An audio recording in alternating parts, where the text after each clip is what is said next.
There is a cardinal in your yard right now who is very sick, and you would never be able to tell. He looks fine, but something is very wrong, and he is spending everything he has left, so you never see it. Most people miss it, not because they aren't looking, because nobody ever told them what to look for. Subscribe to Bird Sense right now. This is exactly the kind of thing we uncover every week, and what your cardinal is hiding, and why he has no choice. That is what changes everything. To understand what he is actually doing, you have to understand what he is up against the moment he starts to weaken. In the wild, weakness is an invitation. A hawk scanning a backyard in Ohio, or a stray cat crossing a lawn in Texas, is not hunting every bird equally. It is hunting the one that hesitates, the one that lags a half second behind the others, lifting off the feeder. That half second is the entire game, and your cardinal knows it in a way that has nothing to do with thinking, and everything to do with millions of years of birds who did not hide it and did not survive. Every backyard in America runs on this same quiet rule.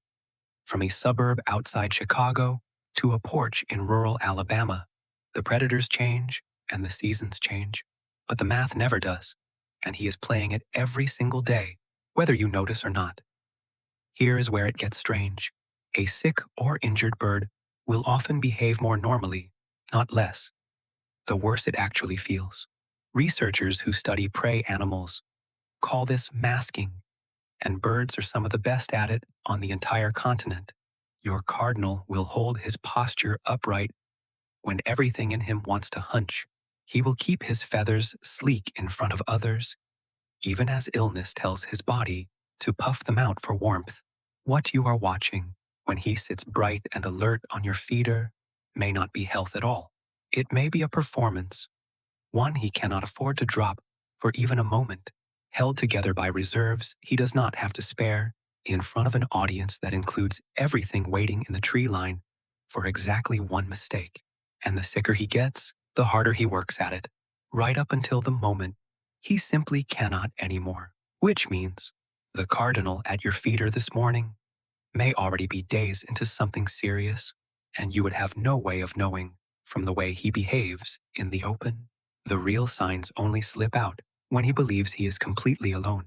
Ornithologists have documented birds who look perfectly healthy at a crowded feeder, then retreat to a hidden branch and immediately fluff up, close their eyes, and go motionless in a way they would never risk out in the open. It is the same instinct that makes a deer in your headlights freeze instead of limp away. Showing the injury is more dangerous than the injury itself.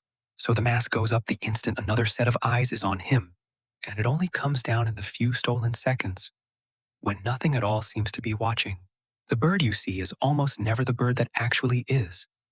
But researchers found something they did not expect. The masking is not only aimed at predators, like the hawk or the cat. In some social species, a bird that visibly shows illness gets actively driven off by its own flock, because a sick bird nearby raises the danger for everyone around it. So, he may be hiding from the very birds he shares your yard with, the ones he has spent all season building careful alliances and rivalries with, because weakness that is seen is weakness that gets punished, even among his own kind. There is no sick day in a backyard. There is no one to cover for him. The same flock that once gave him safety in numbers becomes a threat the instant he can no longer keep pace with it, and every part of him knows it. Which means, if you have ever walked right up to a bird in your yard that did not fly away and told yourself it must finally trust you, you may have had it exactly backwards. A healthy cardinal flushes long before you get close, because fleeing is cheap when you have the energy to spare. The bird that lets you approach is often not the one that trusts you the most. It is sometimes the one that can no longer afford the flight, the one holding still, because taking off would cost more than he has left to give. That calm you read as trust can be the opposite of trust. It can be a body rationing its final reserves, choosing stillness because stillness is all that is affordable now.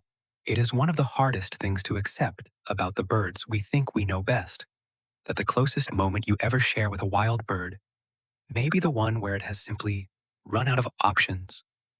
But here is where it becomes genuinely strange.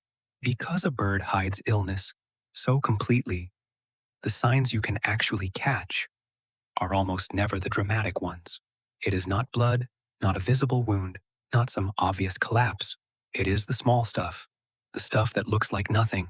A cardinal who stays fluffed at the feeder on a mild day when the others are sleek. One who lets you get closer than he ever has before, flushing. One who sits with his eyes half closed at noon, or keeps low to the ground when he should be up in the branches. Each one, on its own, looks like a bird simply having a lazy morning. Together, read correctly, they are the quietest alarm in your entire yard.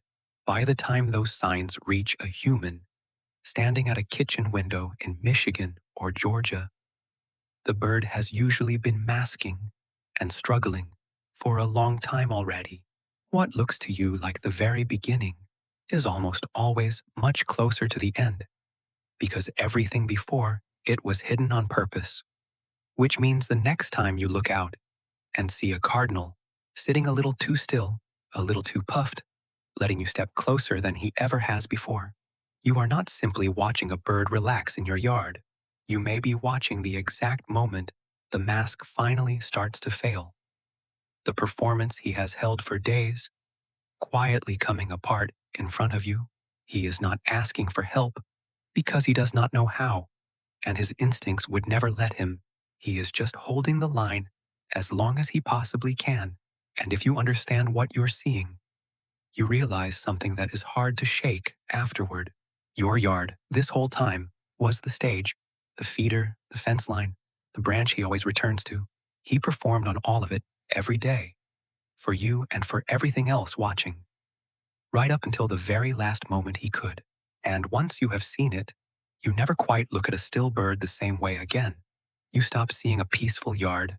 You start seeing the effort underneath it, the quiet, constant work of 100 small creatures, each holding themselves together in front of you, hiding the one thing they cannot afford to show. That is the real backyard. It was always there. You just needed someone to tell you what to look for.